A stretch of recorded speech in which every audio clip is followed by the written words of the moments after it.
Primeiro livro do profeta Samuel, capítulo 4.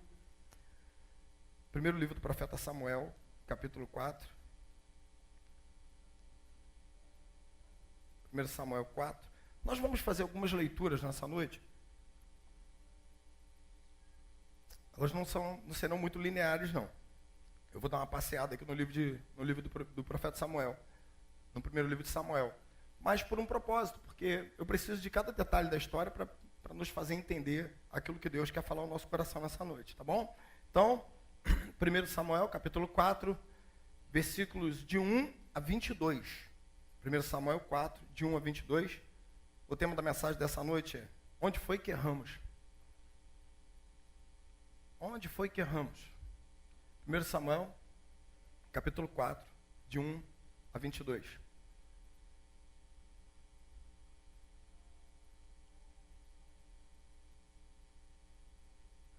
A palavra de Deus, a palavra de Samuel se espalhou por todo Israel.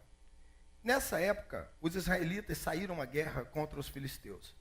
Eles acamparam em Ebenezer, os filisteus em Afec. Os filisteus dispuseram suas forças em linha para enfrentar Israel. E intensificando-se o combate, Israel foi derrotado pelos filisteus, que mataram cerca de 4.000 deles no campo de batalha. Quando os soldados voltaram ao acampamento, as autoridades de Israel perguntaram: por que o Senhor deixou que os filisteus nos derrotassem? E acrescentaram: vamos a Siló buscar a arca da aliança do Senhor, para que ele vá conosco e nos salve da mão dos nossos inimigos. Então mandaram trazer de Siló a arca da aliança do Senhor e o exército dos exércitos, de quem o seu trono entre os querubins. E os dois filhos de Eli, Ofni e Finéias, acompanharam a arca da aliança de Deus. Quando a arca da aliança do Senhor entrou no acampamento, todos os israelitas, gritaram tão alto que o chão estremeceu. Os filisteus, ouvindo os gritos, perguntaram: o que significam todos esses gritos no acampamento dos hebreus?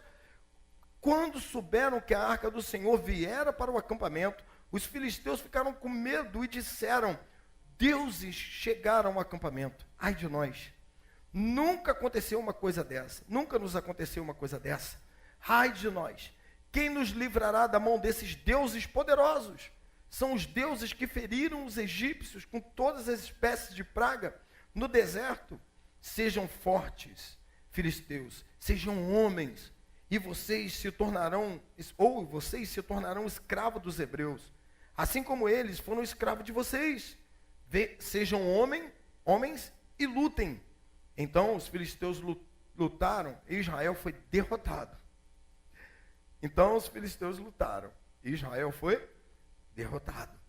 Cada homem fugiu para sua tenda. O massacre foi muito grande. Israel perdeu 30.000 homens de infantaria. E a arca de Deus foi tomada. E os dois filhos de Eli, Ofni e Finéias, morreram. Naquele mesmo dia, um benjamita correu da linha de batalha até Siló, com as roupas rasgadas e terra na cabeça. E quando ele chegou, Eli estava sentado em sua cadeira, ao lado da estrada. Estava preocupado, pois seu coração temia pela arca de Deus. O homem entrou na cidade e contou o que havia acontecido. E a cidade começou a gritar. Eli ouviu os gritos e perguntou: o que significa esse tumulto? O homem correu para contar tudo a Eli. Eli tinha 98 anos de idade e seus olhos estavam imóveis. Ele já não conseguia enxergar. O homem lhe disse: acabei de chegar da linha de batalha. Fugi de lá hoje mesmo. Ele perguntou: o que aconteceu, meu filho? O mensageiro respondeu: Israel fugiu dos filisteus e houve uma grande matança entre os soldados. Também os seus dois filhos, Ofni e Finéias, estão mortos e a arca de Deus foi tomada. Quando ele mencionou que a arca de Deus, Eli caiu da cadeira para trás, ao lado do portão, e quebrou o pescoço e morreu, pois era velho e pesado. Ele liderou Israel durante 40 anos. Sua nora, a mulher de Finéias, estava grávida, perto de dar à luz. Quando ouviu a notícia de que a arca de Deus havia sido tomada e que seu sogro e seu marido estavam mortos, entrou em trabalho de parto. e deu à luz, mas não resistiu às dores do parto. Enquanto morria, as mulheres que a ajudavam disseram: não se desespere, você teve um menino. Mas ela não respondeu, nem deu atenção. Ela deu ao menino o nome de Icabode e disse: a glória se foi de Israel, porque a arca foi tomada por causa da morte do meu sogro e do meu marido. E ainda acrescentou: a glória de Israel se foi, pois a arca de Deus foi tomada. Onde foi que erramos? Vamos orar? Pai querido, nós acabamos de ler a tua palavra, precisamos ouvir a sua voz. Pois então que o homem seja apenas um instrumento e seja o Senhor falando ao nosso coração. Que o Senhor tenha liberdade para falar conosco nessa noite. Então para isso pode e deve e diminua o homem, para que o Senhor cresça, para que sua palavra seja, Deus, usada pelo teu Espírito para transformar a nossa vida. Assim nós oramos, no nome de Jesus. Amém. Onde é que erramos? O fato indiscutível é que o Brasil chegou a um nível que está insuportável. A gente não está entendendo mais nada do que está acontecendo no nosso país. O Brasil não chegou a esse nível, a essa situação que se encontra atualmente, de um dia para o outro. Isso não aconteceu de ontem para hoje. Não chegou a ficar do jeito que está aí, porque de um dia para o outro isso veio acontecer. Foram várias gerações de idolatria campante no nosso país. Idolatria aberta, declarada, celebrada.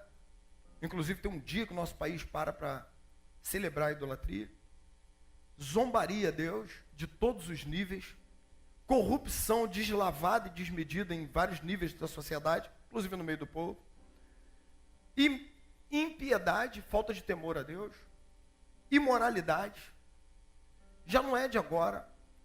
Já desde os anos 80, a televisão tem usado como instrumento de imoralidade absurdo. A televisão mais imoral do mundo é a brasileira.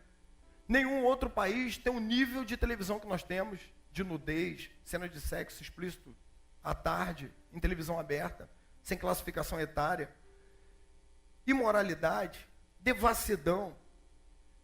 E não adianta você querer começar a eleger culpados. Não foi quem é o culpado? Não dá para eleger culpado.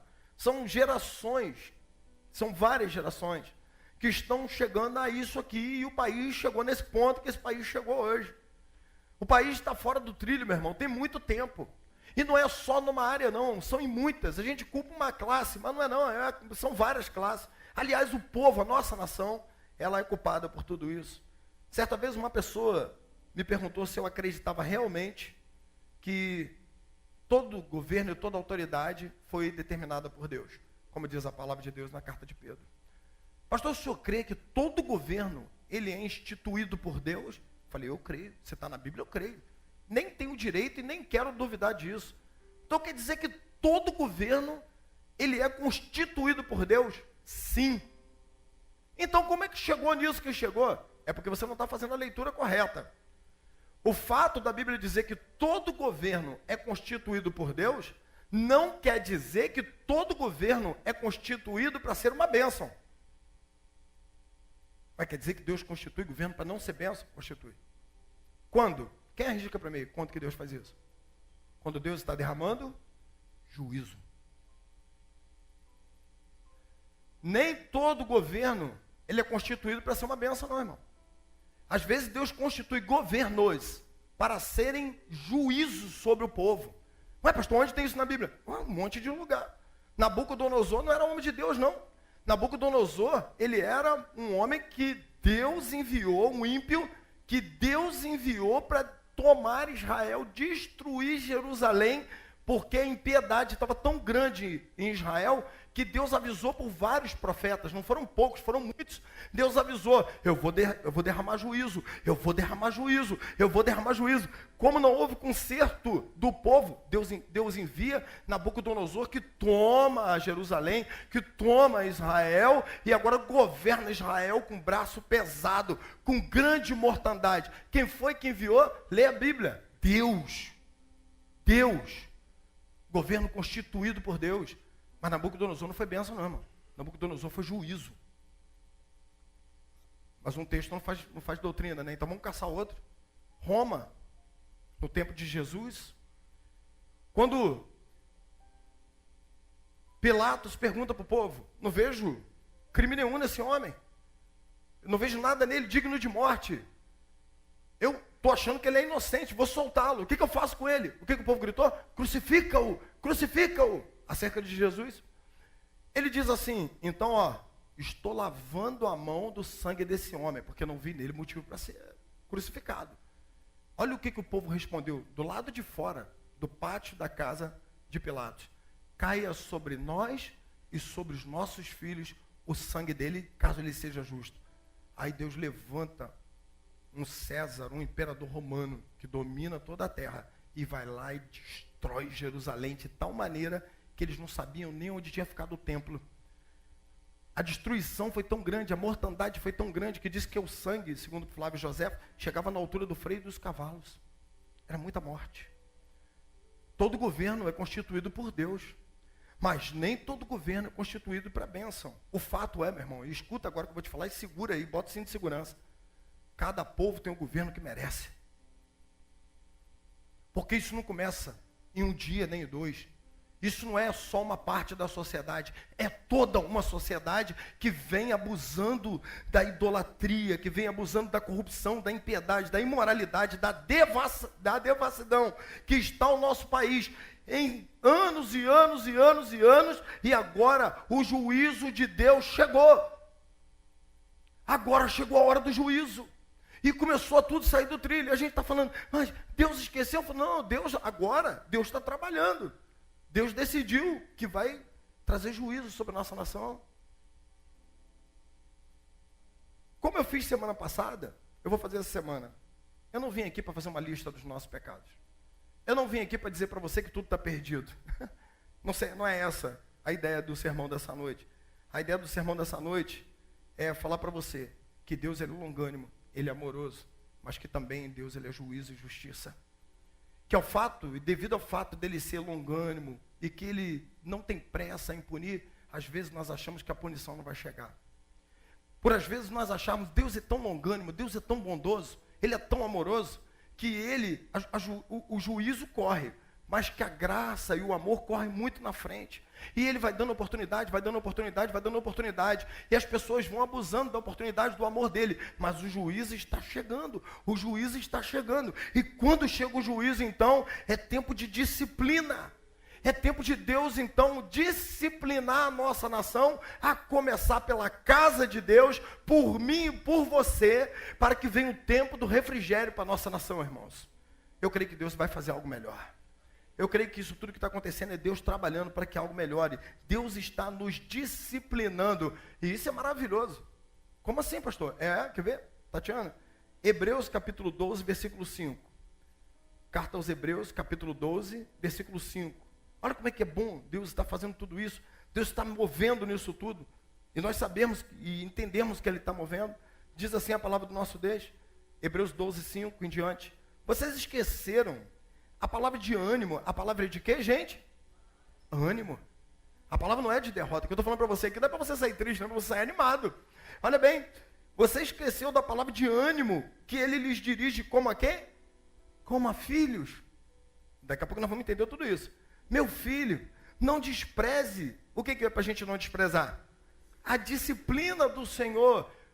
Mas então os governos que vieram se sucedendo, juízo, em todas as esferas. Porque nós permitimos que chegasse a isso com anos e anos de corrupção, comprando voto, vendendo voto, gente de dentro da casa de Deus, gente que se diz crente, que está armando de tudo quanto é jeito, e nós estamos plantando esse juízo, uma nação que se corrompe, uma nação imoral, que vai plantando juízo, e nós aprendemos na palavra de Deus que tudo que se planta, colhe, tudo que o homem plantar também, ceifará. E Deus então agora está disciplinando o Brasil. Deus está disciplinando o seu povo também. Ele diz aqui, é disciplina do Senhor. Não se magoe com a repreensão. Não fica magoado com a repreensão não, filho. Fica calmo. Não se magoe com a repreensão. Pois o Senhor, o que o Senhor faz? Lê comigo ali. Pois o Senhor o quê? Disciplina. É quem que ele disciplina? A quem ama. O Senhor disciplina quem ama. E castiga. O que ele faz, gente? Castiga. O que ele castiga? Todo aquele que ele aceita como filho. Suportem as dificuldades, recebendo-as como disciplina. Deu para entender?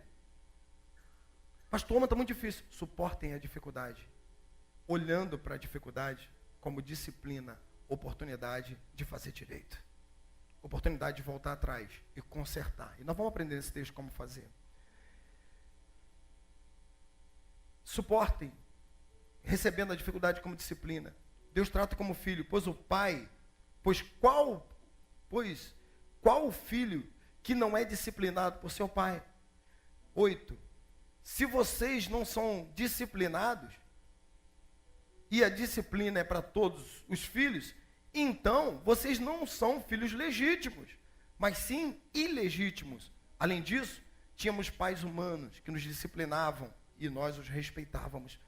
Quanto mais devemos submeter-nos ao Pai dos Espíritos, para assim vivermos. Nos submetermos para assim vivermos.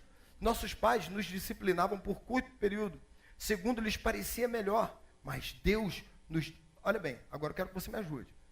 Mas Deus, ali, depois do ponto e vírgula ali, mas Deus o quê? Nos disciplina o quê? Não é para fazer sofrer o Brasil. Não é porque Deus está com raiva do Brasil. Não é porque Deus ele decidiu que vai fazer o Brasil sofrer. Não. Está dizendo ali. Ele disciplina para o quê? Para o nosso bem. Esse país precisa mudar de direção. O povo de Deus, eu e você, nós precisamos mudar de direção. Nós precisamos dar uma direção nova para a nossa vida, para o nosso país, para a nossa casa, para a nossa cidade, para todas as áreas do nosso país. Ele diz, para o nosso bem, para que participemos de quê? Da sua santidade. Existe um caminho de volta. Existe um caminho de volta para Deus. E o Brasil precisa traçar esse caminho. Aliás, o caminho ele é conhecido. 2 Crônicas 7,14 diz isso, né? Diz lá que se o meu povo, que se chama pelo meu nome, se humilhar, orar, buscar a minha face, se afastar dos seus maus caminhos, dos céus eu ouvirei, perdoarei os seus pecados e vou fazer o que no final? Curarei, eu sararei a sua terra. Então Deus já está dizendo qual é o caminho de volta. Deus falou, o juízo está derramado. Chegou um tempo difícil, um tempo de disciplina. Mas você não deve ficar desanimado. Você deve olhar com esperança para o nosso país e para a nossa nação. Por quê, pastor? Porque Deus está trabalhando. Deus está mexendo nesse negócio, porque Ele vai botar tudo no lugar. Em nome de Jesus. Nós que temos Cristo como Salvador, não perdemos a nossa esperança. A nossa esperança está viva, sentada no trono no céu. Ele continua lá. E Ele está trabalhando. Nós sabemos o caminho de volta. O texto que nós acabamos de ler, ele trata claramente dos perigos da apostasia e da religiosidade morta. Apostasia é o abandono de Deus. Apostatar, abandonar da fé, abandonar a Deus. O perigo da apostasia e da religiosidade morta. E como nós podemos voltar a desfrutar as vitórias que Deus conquistou em Cristo Jesus para nós. Um momento histórico, você acompanhou comigo aqui o momento da derrota, a gente vai ler o porquê. O momento histórico é o seguinte, havia uma transição. Eli foi rejeitado por Deus e Deus agora está levantando um novo profeta, um novo juiz, um novo sacerdote sobre Israel, e esse homem se chama Samuel, que foi consagrado ao Senhor, como eu disse aqui ainda agora. Samuel, que foi consagrado ao Senhor, agora vai se tornar juiz, e Eli está sendo rejeitado. Mas quais os motivos de Eli ser rejeitado? Primeiro, a liderança de Eli estava corrompida. A liderança do povo estava corrompida, inclusive a liderança espiritual. Seus filhos, que eram sacerdotes, estavam roubando a casa de Deus, estavam fazendo ato sexual ilícito com as mulheres na porta do templo. As mulheres que serviam na porta do templo, os próprios filhos de Eli, estavam com essas mulheres dormindo, se deitando com várias mulheres, eles dois, na porta do templo. E Eli era um homem que ele honrava mais os filhos do que a Deus. Ele não disciplinava seus filhos, então desonrava a Deus. Era um tempo em que Eli foi rejeitado por causa da maldade da liderança. A idolatria campeava no meio do povo. Depois nós vamos ver lá na frente que os Balaíns, os Astarotes, os postes ídolos estavam escondidos dentro de Israel e eles estavam vivendo aquilo ali. A imoralidade era aceita com naturalidade. Diz aqui, quer ver uma coisa, só para você ter uma ideia? 1 Samuel 2, 22, por favor, Tati. 1 Samuel 2, de 22 a 25.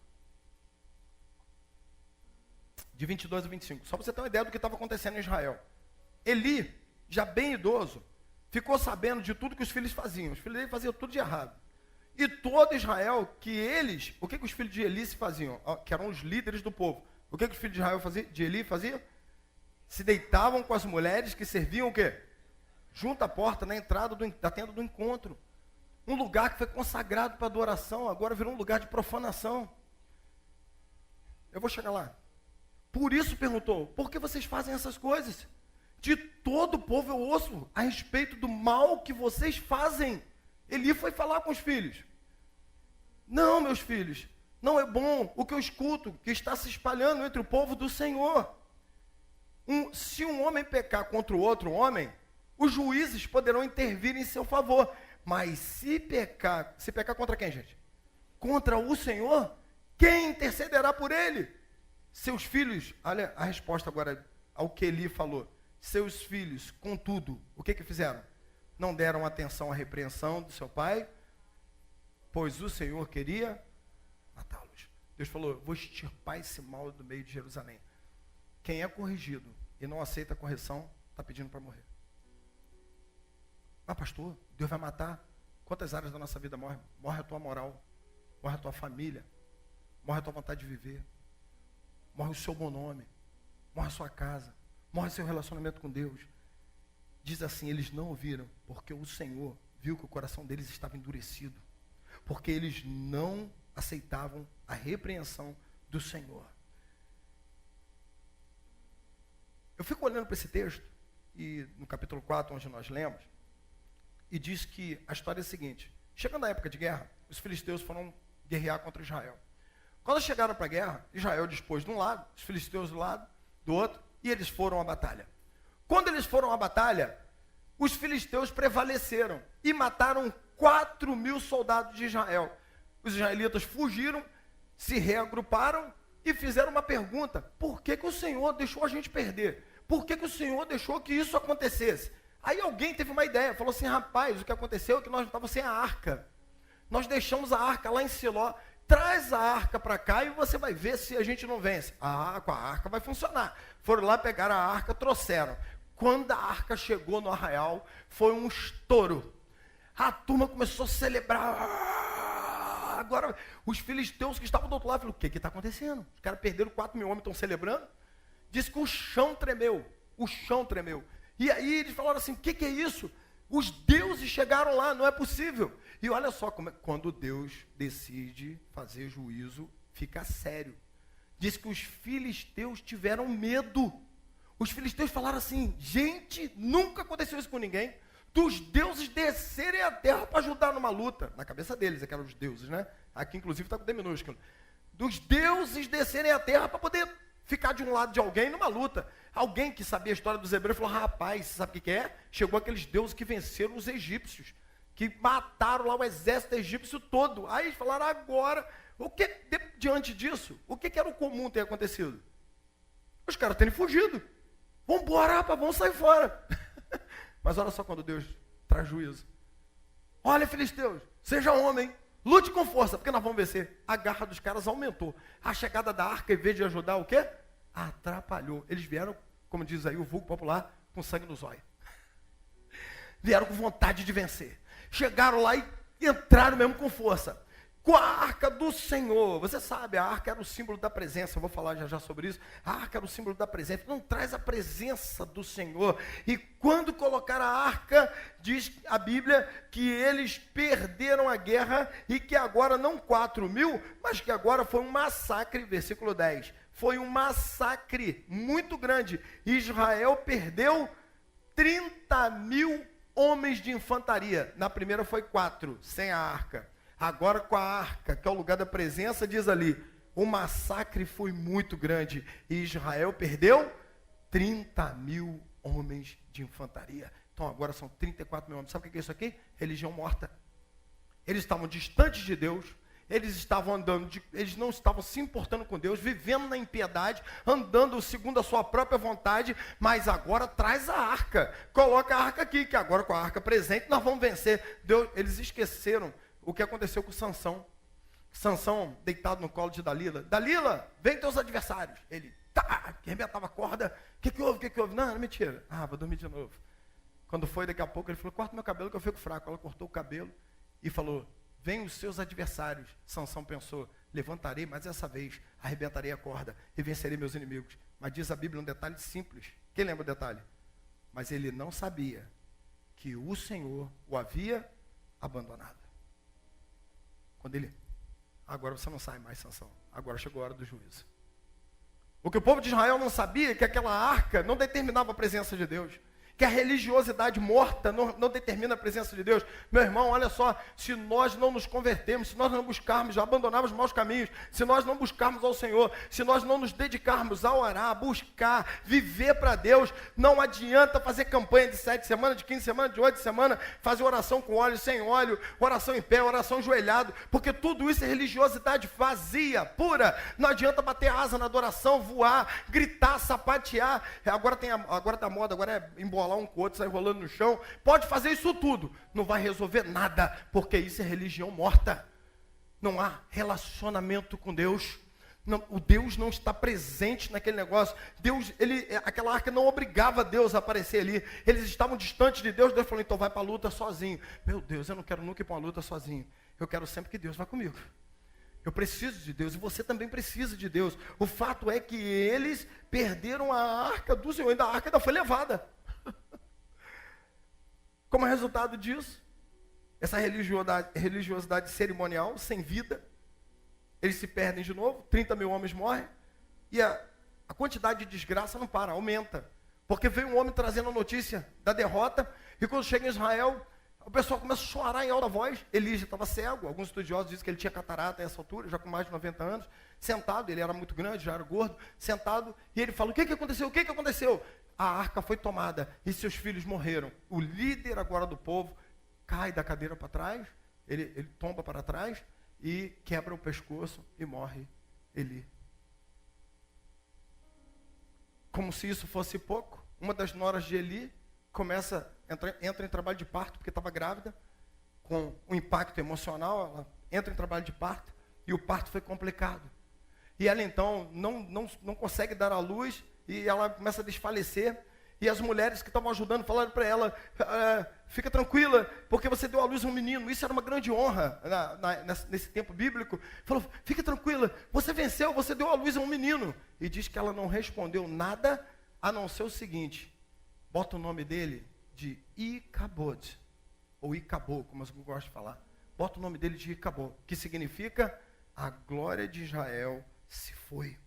Não há mais glória nenhuma. A tradução literal é Icabod, glória nenhuma. Não há mais a glória de Israel. A arca foi tomada. Como que nós podemos então fazer o caminho de volta de tantas coisas ruins que aconteceram, porque o povo estava debaixo de juízo? E eu faço um paralelo hoje com o nosso país, que algumas coisas que estão acontecendo, meus irmãos, é juízo de Deus, irmãos.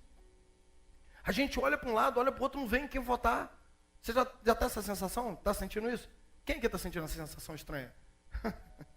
Ainda bem que não sou só eu, vou dormir melhor hoje. Não tem salvador da pátria não, tá? Salvador, ele que é o salvador. O resto não esquece. Não tem salvador da pátria não. Ou a gente vai dar um jeito de atrair a glória de Deus até essa nação, olhar aqui na Bíblia e descobrir como fazer isso, e começar em nós, que somos o povo de Deus. Ou então, meu amigo, eu não sei o que vai acontecer não, mas eu creio em nome de Jesus que é a solução para a nossa nação. Se nós, o povo de Deus, nos levantarmos. A palavra de Deus diz que existe um caminho de volta para essa glória que se foi ser manifestada. Existe um caminho de volta para que esse Icabod seja cancelado, que a glória nenhuma seja cancelada e a glória de Deus possa se manifestar. Antes de entrar por aqui, eu quero fazer uma consideração importante com você. A consideração é a seguinte: Deus sempre fez marcos, lugares onde ele se manifestava. Sempre. Se você olhar para a Bíblia, você vai encontrar vários deles. Primeiro ele falava direto com o homem, no Éden, não é isso? Ele chegava lá e falava com Adão. Com a ocasião do pecado, a Bíblia diz que os nossos pecados colocaram o quê? Divisão entre nós e o nosso Deus. Deus, ele teve que se afastar do homem por causa do pecado do homem. Mas ele não deixou de falar com o homem. Ele continuou se manifestando no homem. Algumas coisas que ele fez, para você ter uma ideia. Ele falava com o homem, por exemplo, no deserto, ele falava no tabernáculo, onde ficava a arca. Ele se manifestava no tabernáculo. O tabernáculo era o lugar da presença. O Monte Sinai, por exemplo, era o lugar da presença. Quando Moisés subia, ele descia e os trovões e as nuvens e os relâmpagos demonstravam que Deus estava lá e Deus falava com Moisés no tabernáculo, Deus falava, se manifestava no Monte Sinai, Deus se manifestava no templo construído por Salomão. Tinha o Santo dos Santos e Deus visitava aquele lugar. Ali era o lugar da manifestação de Deus. Então Deus, ele se manifestava através de lugares, de marcos. Por isso que o povo teve essa ideia de trazer uma arca e colocar lá dizendo, se a arca ficar aqui, Deus vai nos ajudar. Ele vai se manifestar aqui. Só que hoje, Deus não se manifesta mais num lugar. Deus se manifesta em uma pessoa. E agora eu e você não somos mais em manifestação de arca. Por isso que nessa amada igreja, não vai ter a arca aqui na frente. Meu Deus, me ajuda, nunca botar a arca aqui, Senhor. Que às vezes fala as coisas, eu tive uma ideia de botar uma arca, não, Senhor, tira toda a ideia de arca. Por isso que aqui não tem arca, porque a arca apenas apontava para um lugar, para uma pessoa que é um lugar.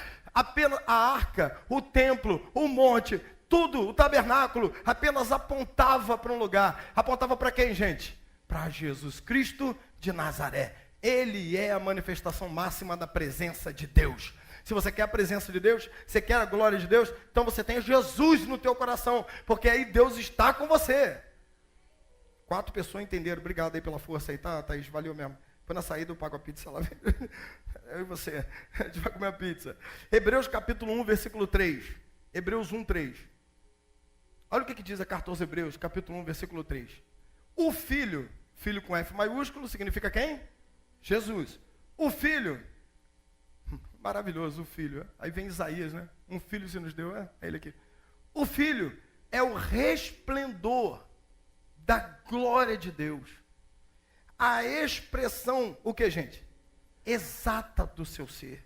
Sustentando todas as coisas por sua palavra poderosa. Depois de ter realizado a purificação dos nossos pecados, se assentou à direita da majestade nas alturas.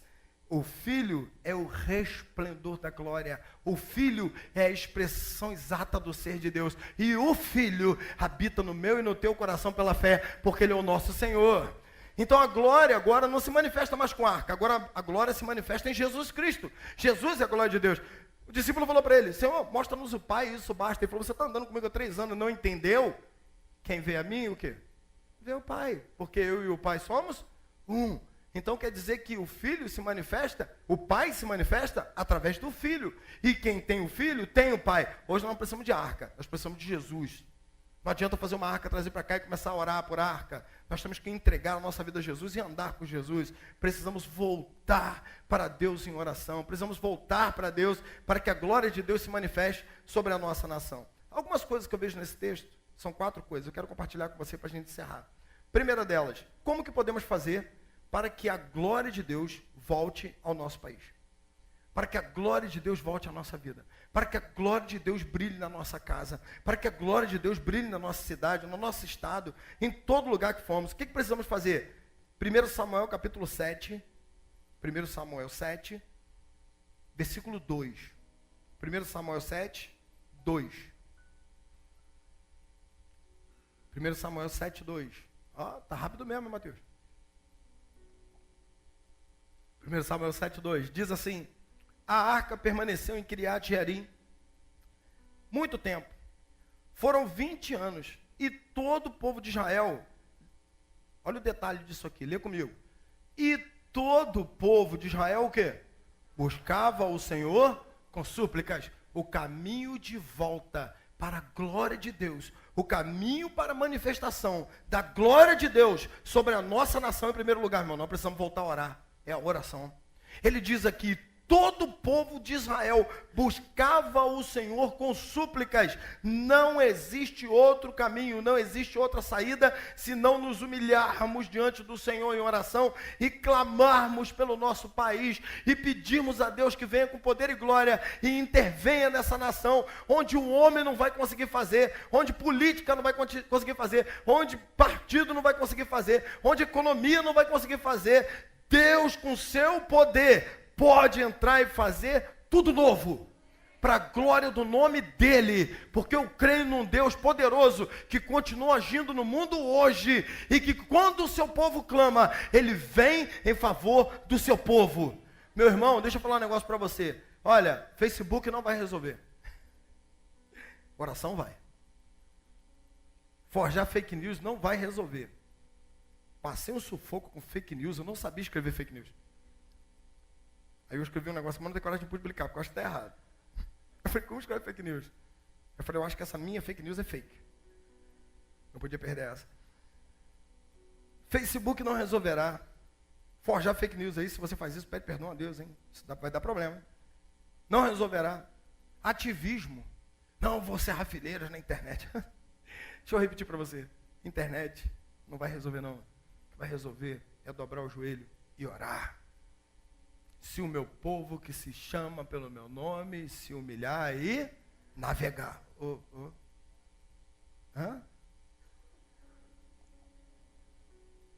Se humilhar e orar. E buscar a minha face. Ativismo não vai resolver.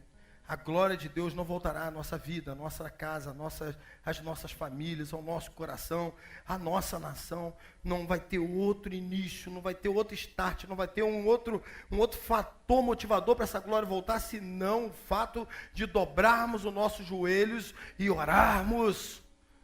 Orarmos, porque quando nós oramos, o povo de Deus clamou, e você vai ver daqui a pouco que Deus decidiu agir, e não foi um agir pequeno não, e eu creio nesse Deus que age hoje, então a gente vai começar a clamar. Aliás, essa semana de oração pelo Casa de Paz vai ser uma semana de oração pela nossa nação, onde nós vamos separar um tempo para pedir a Deus que mova com poder e glória na nossa nação, do jeito que Ele quiser. E se o negócio ainda piorar para melhorar, segura firme, meu irmão. Deus é contigo, porque no fim dessa história, se nós clamarmos, se nós orarmos, vai ficar um país melhor para os nossos filhos. E aquele pessoal da Barba Branca pode dizer para os nossos netos também. Filipenses capítulo 4, versículo 6. Filipenses 4, 6. Diz que o povo de Israel se humilhou. E foi orar. E diz que todo Israel buscava o Senhor. Filipenses 4, 6. Lê comigo bem alto para a gente guardar isso aqui. Vamos lá, todo mundo junto? Não andem ansiosos, mas em tudo, pela oração e súplicas, com ações de graças. Então, hoje eu vou ficar só no 6. O 7 também, ele casa no 6, mas eu vou ficar no 6. Não andem ansiosos. O que, gente? Pastor, está ruim demais, pastor. Pastor, mandaram um zap para mim que vai parar de novo. Vai parar, não vai parar, vai parar, não vai parar. Parou por quê? Porque parou. Calma, meu irmão, calma. Irmão, não andem o quê? Ansiosos, coisa alguma. Se você entende que existe um Deus que está dirigindo a história para onde Ele quer, e eu creio nisso, fica tranquilo. Deus está movendo. Ele diz, não anda ansioso por coisa alguma, mas em tudo, pela oração e pela súplica e com ações de graças, apresentem os seus pedidos a Deus. O que nós queremos? Uma nação abençoada. Uma nação cujo Deus é o Senhor. Então é isso que nós vamos dobrar o nosso joelho e clamar. É isso que nós vamos fazer. O primeiro passo é orar. Voltemos à oração. Segunda coisa, sejamos íntegros perante o Senhor. 1 Samuel 7,3. É o versículo seguinte, se você está com a Bíblia aberta em 1 Samuel 7,3. 1 Samuel 7,3. E Samuel disse a toda a nação de Israel. Olha a palavra profética de Samuel. Se vocês querem voltar-se para o Senhor, mas tem uma condição ali na frente. Qual é a condição? voltar-se para o Senhor, o que, gente? De todo o coração. Se você quer voltar para o Senhor de todo o coração traz a ideia de integridade, íntegro, sem faltar nada. Ele diz, se vocês querem voltar para o Senhor de coração, nós vamos começar aqui agora um processo. O povo buscou, o povo clamou, Deus levanta Samuel para dizer, se vocês querem voltar para o Senhor de todo o coração, se reúnam aqui. Vale dizer para nós hoje o que isso quis dizer na época. Samuel chamou o povo e falou assim, olha, acabou a brincadeira. Ou você é povo de Deus ou você não é. Ou você é parte da solução ou você é parte do problema. Não fica reclamando daquilo que você contribui para acontecer. Não reclame mais do país se você não ora por esse país. Uma vez um pastor amigo meu, ele falou uma coisa com um cara na minha frente que eu quase que desmaiei. Eu fui pregar na igreja dele, no fim do culto eu estava com a Bíblia assim na mão, a gente conversando. Aí chegou uma pessoa e falou, rapaz, aí, Jardim Catarina está difícil, isso aqui está de mal a pior, né? Resposta do pastor, você tem orado pelo nosso bairro? Não, quantas vezes por semana você ora pelo bairro? Eu falei, então não reclama não, irmão. Se você não ora, não reclama não. Vamos dobrar o joelho, vamos orar, vamos parar de reclamar que Deus vai mudar isso. Na hora minha sensibilidade ficou meio afetada, mas depois eu pensei, está cheio de razão. Porque a gente fica reclamando do país e nós somos os primeiros a bagunçar com o país. A gente reclama de tudo, mas não dobra o joelho para orar. Não dobra o joelho para clamar pela nação. Não fazemos a nossa parte de maneira que o país melhore, pelo menos a partir de nós, em torno de nós. Então ele diz aqui, se vocês vão servir de todo o coração, o tempo da brincadeira acabou.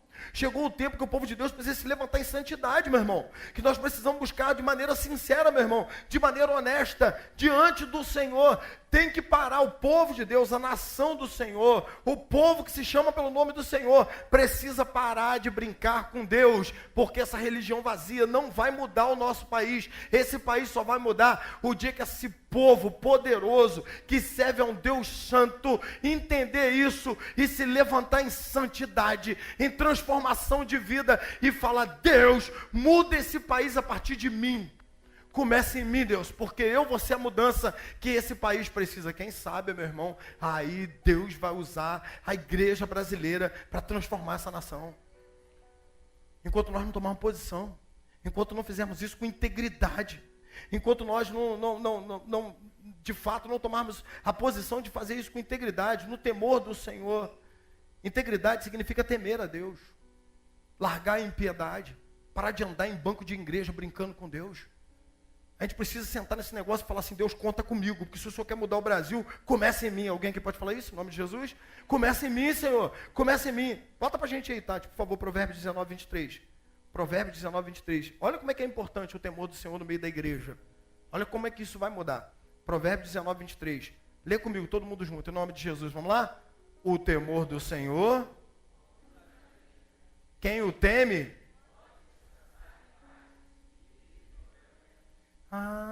Agora eu entendi. O temor do Senhor conduz à vida. A Bíblia diz que quem planta na carne, colhe corrupção. Mas quem planta no Espírito, colhe vida e paz. A Bíblia está dizendo para mim e para você que o temor do Senhor conduz à vida. E que aquele homem, aquela mulher, aquela pessoa que teme o Senhor, que considera o Senhor no seu coração, pode descansar em paz, será livre dos problemas. Olha só, você está nervoso com o Brasil, você está nervoso, você tinha que estar preocupado com a sua própria vida e eu com a minha, se nós temos andado no temor do Senhor. Porque se você anda no temor do Senhor, a vida está com você e o problema, ele não vai te destruir. Ele vai vir, mas vai ter que bater em retirada, porque o Deus Todo-Poderoso estará contigo. Outra coisa, decida quem você serve, a quem você serve finalmente. A questão é que nós queremos mudança, mas não decidimos ainda. De que lado que nós estamos nesse negócio? Porque olha só, 1 Samuel capítulo 7, versículos 3 e 4. É o mesmo capítulo, mesmo versículo, a gente só vai avançar um pouquinho. E Samuel disse a toda a nação, versículos 3 e 4. E Samuel disse a toda a nação de Israel, se vocês querem voltar-se para o Senhor de todo o coração, olha bem agora. O que vocês vão fazer primeiro?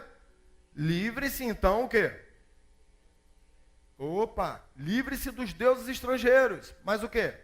Das imagens de Astarote. Mas o quê? Consagre-se ao Senhor. Preste culto somente a Ele.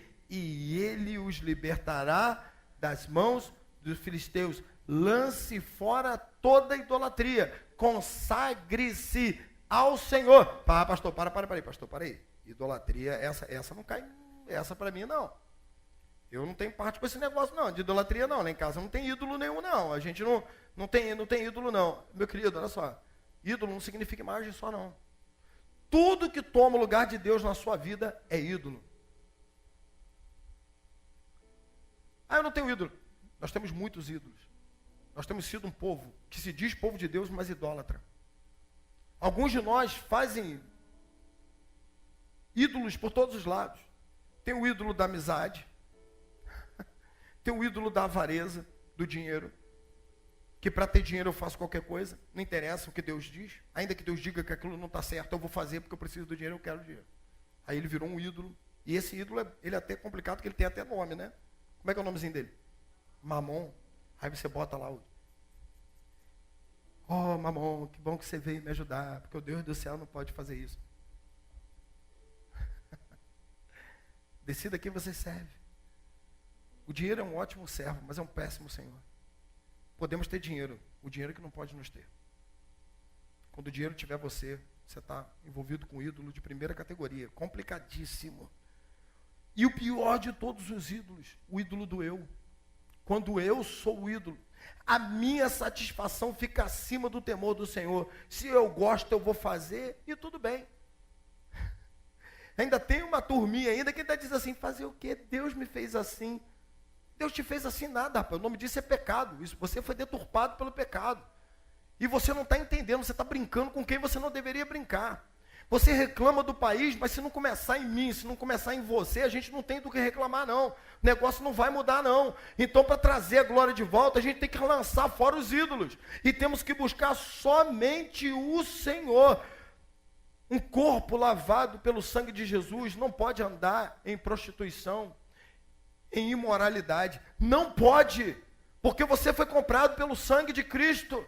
Você pertence ao Senhor Jesus. O teu corpo agora é usado para a glória de Deus, para a pregação do Evangelho, para a manifestação de Deus nesse mundo. Um corpo lavado e remido pelo sangue de Jesus não pode andar na imoralidade. Não pode. Ah, Deus, muda o Brasil. Mas deixa que eu vou continuar na bagunça. Não reclame daquilo que você está contribuindo para a imoralidade dessa nação. Uma alma transformada por Jesus não pode maquinar o mal. Não pode andar na roda dos escarnecedores, no meio daqueles que querem destruir a nação. Você é uma alma transformada por Jesus. Você veio para trazer a luz de Cristo a essa terra. A igreja de Jesus é a luz, é o sal, é a mudança, é a transformação que Deus quer fazer nessa terra. Quando você anda por aí, Jesus está andando em você.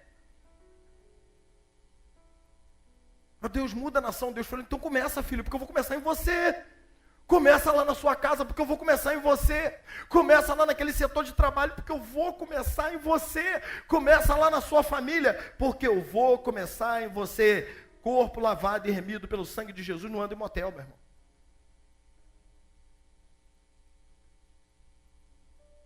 Escutei com muita tristeza um dia desse. Com a minha esposa posso ir? Meu irmão, é tua esposa. Eu não conto que troço não. Um dia eu tive que dormir por força de necessidade. Estava viajando, aí não tinha hotel, parou tudo, tarde da noite, falei, vamos dormir aqui. Nossa, então vamos. Chegamos lá em Silvia, rapaz, um cheiro de cigarro.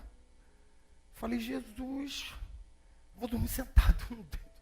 Sou um homem de Deus. Sabe o que eu escutei esse dia perplexo? Que os motéis estão fechando. Aí metade vai, glória a Deus, aleluia. Nós que somos espirituais, né? Glória a Deus, não fecha, aleluia. Mas sabe por que está fechando? Porque houve um avanço sociológico muito grande. O homem evoluiu, as famílias evoluíram. Antigamente os jovens tinham que fugir para os motéis para ter iniciação sexual, porque os pais não deixavam. Hoje os pais evoluíram, estão deixando em casa. Filho, melhor ficar aqui, né? Está muito violento. Fica aqui no quarto aqui. Avançou. Aí o motel está fechando. Sabe qual é o segundo motivo? Porque avançou? Os motéis estão fechando? Porque os homens de negócio vinham de outros países, de outros estados, chegavam aqui no Rio de Janeiro, pegavam mulher de programa, ia para motel, porque os hotéis de respeito não aceitavam. E agora evoluiu. Os hotéis agora aceitam mulher de programa. Então os motéis estão fechando. Porque agora hotel não é mais uma coisa de respeito, agora é bagunça. E você está querendo dizer para mim que esse país quebrou por causa de A, por causa de B? Deus está descendo juízo sobre essa nação. E esse negócio, esse conserto tem que começar em mim, irmão. Tem que começar em você, irmão. Tem que começar em nós, irmão. Nós somos o povo que se chama pelo nome do Senhor. Nós somos a nação eleita. Nós somos o sacerdócio real. Nós somos o povo santo. Nós somos o povo de Jesus. Nós somos Jesus andando nessa terra, irmão. Se a mudança desse negócio não começar pela gente, não começa, meu irmão. O Satanás chamou Jesus, levou um alto lá e colocou ele numa montanha muito alta, num monte muito alto, e mostrou todos os reinos da terra, lá em Mateus capítulo 4, e falou para ele assim: se você ajoelhar e me adorar, eu te dou isso tudo. Idolatra um pouquinho. Eu te dou, ajoelha aí para mim, anda comigo, faz a minha vontade. Eu te dou todas as glórias, todos os prazeres que você quiser, eu te dou. Essa proposta não é só para Jesus, não. A proposta é para mim, é para você o tempo todo. Ele está dizendo, anda comigo, e eu te dou o que você quer. Me idolatra. Jesus levanta e fala para ele assim: vai-te, Satanás, porque está escrito, somente ao Senhor seu Deus. O que, gente? Adorarás, e somente a Ele prestarás culto. Jesus falou assim: eu não faço o que você quer, eu faço o que meu Pai quer. Chegou a hora do povo de Deus se levantar com essa disposição e seguir o mestre. Quando vier as propostas, falou: vai-te, Satanás, porque eu sou um homem de Deus, eu sou uma mulher de Deus. Vai-te, Satanás, porque Deus pode contar comigo, porque eu sou, e vai começar em mim a mudança que esse país precisa. Eu vou parar de reclamar sem fazer minha parte, porque se você não faz sua parte, você para de reclamar, porque você não está contribuindo para a solução, você é o problema. E eu e você não podemos, porque a igreja de Jesus é a última esperança para o mundo perdido. Não tem mais esperança, acabou. Partido político não vai resolver, ideologia não vai resolver, rede de televisão não vai resolver, não vai resolver. A última esperança para esse mundo é a igreja de Jesus. Sou eu e você. Deus está olhando do céu e falando: eu conto com você, eu conto com você. Vamos mudar o Brasil, eu conto com você. Eu quero fazer, eu vou fazer. Mas olha, abandone os ídolos estrangeiros e se dobre somente a mim. Eu acho esse texto maravilhoso, porque diz aqui, no versículo 3 ainda, e o 4 também. Diz assim o 4, versículo 4 de 1 Samuel 7. Assim os israelitas se livraram dos balaíns, dos postes ídolos, e começaram a prestar culto. 1 Samuel 7, 4. Diz assim: se livraram dos balaíns, dos postes ídolos, e começaram a fazer o que, gente? A prestar culto o quê? Somente ao Senhor. Sabe o que é isso aqui? Obediência. Você está ouvindo essa palavra hoje? Pode sair daqui e dizer: pastor pegou duro hoje, hein? Pode sair daqui dizendo: hoje foi giló, né, irmão? Hoje não foi açuquinha, não, foi giló. Não foi nem uma coisa nem outra, foi rapadura. Por quê? Rapadura o quê? É doce, mas não é mole não. Então foi assim meio rapadura. Doce, mas não foi mole. Diz que eles ouviram a repreensão e diz a Bíblia, imediatamente eles se livraram. Ah lá, se livraram, obediência. O que você, quando eu estava falando aqui hoje, caiu a ficha, você falou esse negócio comigo. Só você sabe. Nem teu marido, nem tua esposa sabe. Nem tua mãe e teu pai sabe. Mas caiu a carapuça em você. O Espírito Santo falou: ó, contigo. Não olha para o lado. Sinto uma tensão no ambiente nesse momento. Calma. Vamos orar. Você sabe o que é contigo. Só você sabe. Você e o Espírito Santo sabe. Então você tem duas opções: sair daqui do mesmo jeito que você chegou, voltar do mesmo jeito para casa e continuar amanhã. Porque Brasil está horrível, eu não aguento mais essa nação. Ou você pode fazer como os israelitas, se livrar hoje disso que tem te afastado de Deus e começar a prestar culto somente ao Senhor. E dizer: Deus, eu sou contigo agora. A minha vida é tua. Eu quero andar na tua presença. Última coisa antes da gente ir para a vitória. Isso aqui é importantíssimo. Persevere em congregar. Olha os versículos 5 e 6. Você quer mudar o Brasil? Então olha o que eu vou ler para você aqui agora. Versículos 5 e 6. 1 Samuel 7. 5 e 6. Samuel prosseguiu. O que ele mandou o povo fazer? Reúnam. Olha bem alto. Vamos lá, estamos juntos? Reúnam todo Israel em Mispá, e eu intercederei ao Senhor a favor de vocês. Reúna todo o povo em Mispá, e eu intercederei ao Senhor por vocês. Agora olha o 6, olha o versículo 6. Versículo 6. Quando eles se reuniram em Mispá, tiraram água, derramaram perante o Senhor. Isso aqui tudo é adoração, é culto. Derramaram água perante o Senhor, e naquele dia jejuaram ali e disseram: temos pecado contra o Senhor. Foi em Mispá que Samuel os liderou, os israelitas, como juiz. Olha o que aconteceu. Eles foram lá e adoraram ao Senhor, se reuniram para adorar o Senhor. Meu irmão, o que eu e você não podemos fazer, o que Hebreus capítulo 13 diz, é fazer como alguns, abandonar a congregação. Ficou ruim o país, deu tudo errado, perdi a fé, abandonei a igreja, quero mais saber de igreja. Aí você perde a oportunidade de participar do mover, porque Deus move é no grupo, Deus move é na coletividade. E Samuel falou assim: chama um aí do povo aí para falar comigo, eu vou resolver com o cara. Vem cá você sozinho, Deus, ora você que Deus vai mudar. Não, ele diz: reúna todo o povo, reúna todo Israel, reúna. É a congregação, é no agrupamento que a palavra profética é liberada, é no agrupamento que a palavra de ânimo é liberada, é no agrupamento que Deus faz o mover, porque a igreja é a coluna e firmeza da verdade, e Deus se manifesta à sua igreja. Em lugar nenhum do mundo você ia ouvir o que você está ouvindo aqui hoje. Você só ia ouvir aqui, por isso que Deus te trouxe aqui, da reunião do grupo, para poder tratar contigo. E Ele está tratando conosco, com a sua igreja, nesse tempo. Não, estou passando por uns problemas, pastor. Aliás, a internet voltou? Está subindo o culto? Está subindo o culto? Você que está em casa, assistindo o culto na internet, e não está doente, o culto é feito ao vivo. Você tem que estar na congregação aqui, para poder receber a palavra. Não fica em casa assistindo a internet se você não está doente não, hein? Se liga. O pão é o quê? Nosso. O Pai é o quê? Nosso. Os pecados são o quê? Nossa, pão nosso de cada dia, dá-nos hoje, perdoa as nossas ofensas. Jesus ensinou, Jesus falou: quando você for se relacionar com Deus, não se relacione no eu, se relacione no nós, porque Deus se manifesta é no nós. Ficou estranha essa frase, né? Mas não tem outro jeito de falar isso. Jesus se manifesta quando nos reunimos, é no nós, é nós, certo? É nós.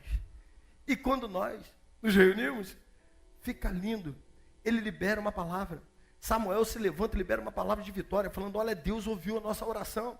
Diz a Bíblia, versículo 8. Olha do versículo 8 em diante. E disseram a Samuel: não pare de clamar por nós. Aliás, Tati, faz uma para mim, coloca a partir do 7, para fazer sentido.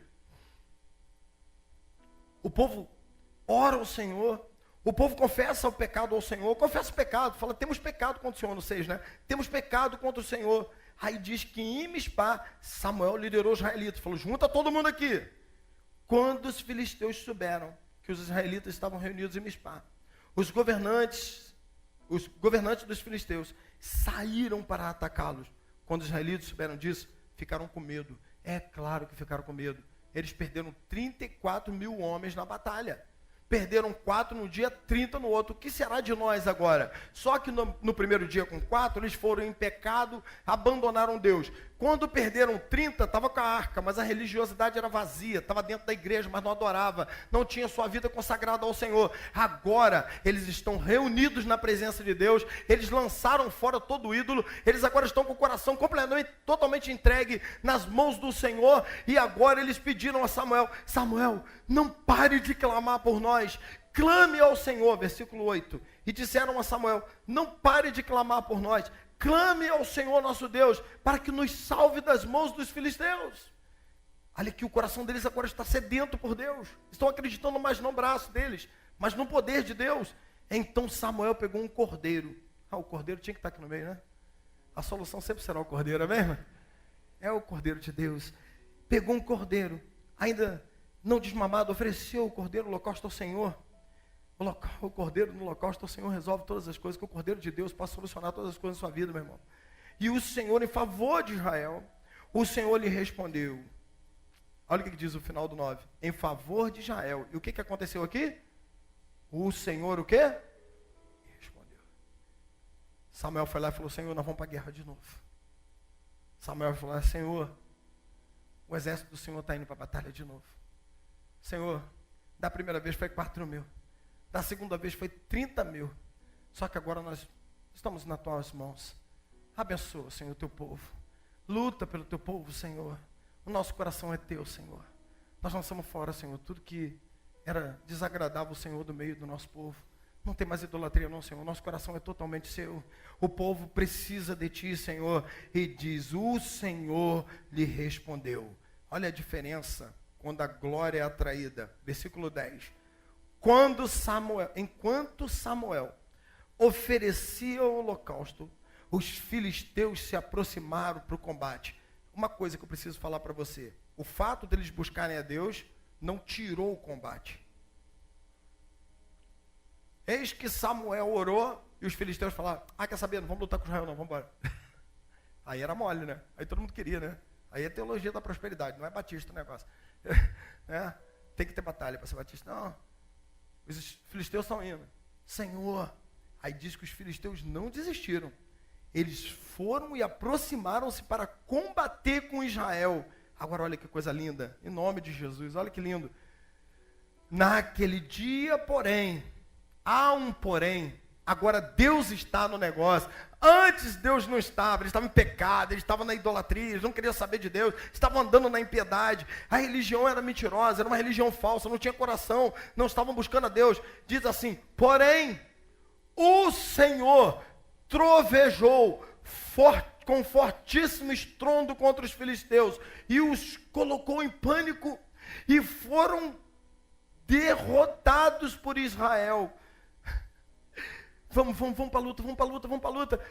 Clama ao Senhor por nós. Eles lançaram fora tudo que desagradava a Deus. Eles agora buscaram ao Senhor, confessaram os pecados, abandonaram a idolatria. Aí Deus falou assim, pode ir meu filho, pode ir meu povo, vai para a batalha agora, porque agora você não vai sozinho, precisa de arca não, vai que eu estou contigo. E diz a Bíblia que indo eles para a batalha, o Senhor trovejou com grande estrondo. Meu irmão, o que está acontecendo nessa nação é um grande estrondo. O que está acontecendo nessa nação é um trovejar de Deus. Dá sustinho. Dá ou não dá? Lembra quando a gente era criança? Papai do céu tá chateado. Minha mãe saía cobrindo tudo que tinha negócio de espelho em casa. Tapava os espelhos tudo, porque Deus estava nervoso. Porque teve um estrondo. Pois é, deixa eu dizer um negócio para você. É para temer mesmo, porque Deus vai fazer um estrondo grandioso para poder dar a vitória ao seu povo.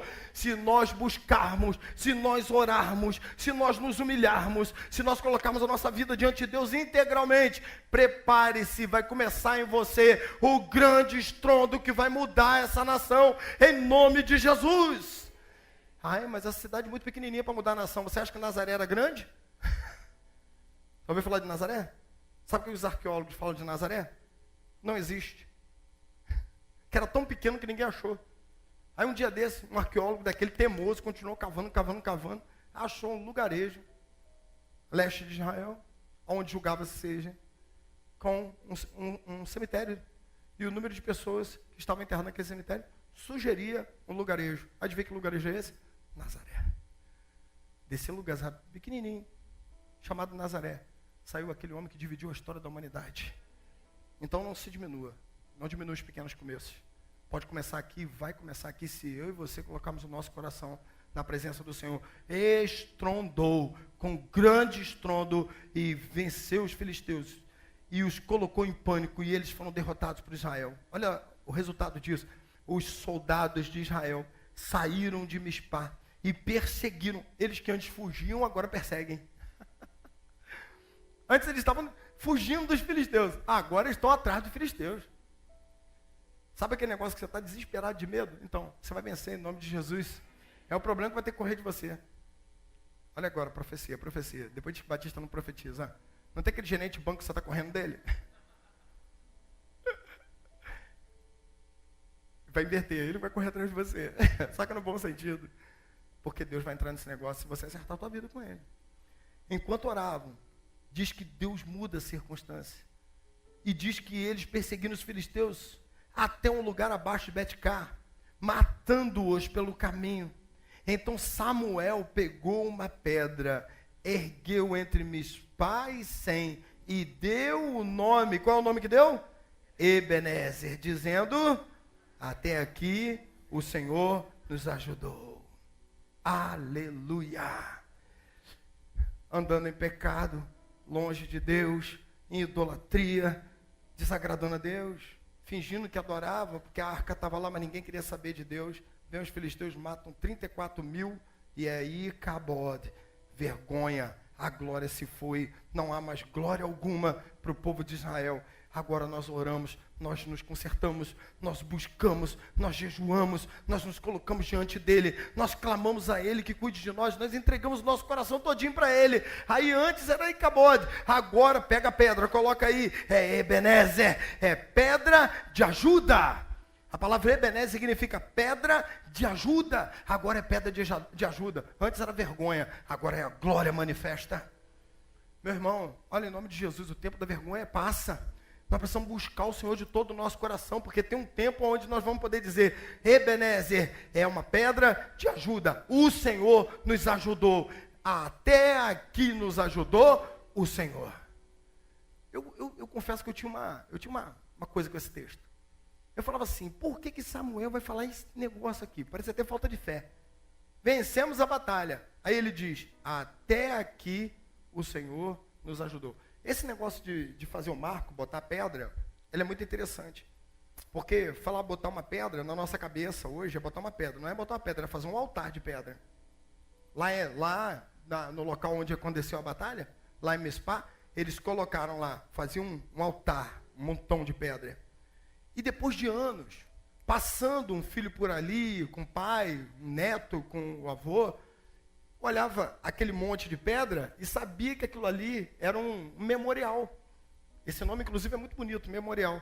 Aí ele passava assim e falava, ô pai, por que esse memorial aqui? Esse memorial, filho, foi quando o povo voltou para Deus e Deus nos deu a vitória sobre os filisteus. O Brasil vai ter memoriais de vitória.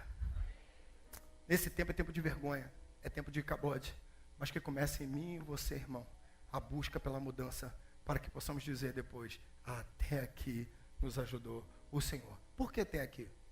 Porque até aqui o povo estava andando direito. Samuel falou, só posso responder por hoje. Eu não sei o que esse povo vai fazer amanhã, mas hoje é tempo de vitória, porque esse povo se consertou, porque esse povo buscou, porque esse povo está na frente da batalha, e Deus está à frente do seu povo. E Icabode, sem glória, a glória se foi. Ebenezer, pedra de ajuda, até aqui nos ajudou o Senhor. Eu e você estamos diante de Deus, e Deus está olhando para o seu povo, e Deus quer dar vitória ao seu povo. Deus está movendo nessa nação. A nação está passando por um momento de opróbrio muito grande, de vergonha muito grande. O mundo está olhando para a gente e vendo o que está acontecendo aqui. Está feio, irmãos, está feio demais. É tempo da gente olhar e dizer, de fato, percebe-se que a glória se foi, mas ela não precisa ficar distante, porque ela está em nós. E nós podemos buscar a esse Deus e fazer com que a glória de Deus brilhe em nosso país. Sabe por quê? Por causa de Romanos, capítulo 8, versículos de 37 a 39. Romanos 8, de 37 a 39. O Ministério Louvor da Oração pode vir para cá. Romanos 8, de 37 a 39. E eu quero chamar você para ler comigo no poder do nome de Jesus. Vamos ler? Mas, o quê?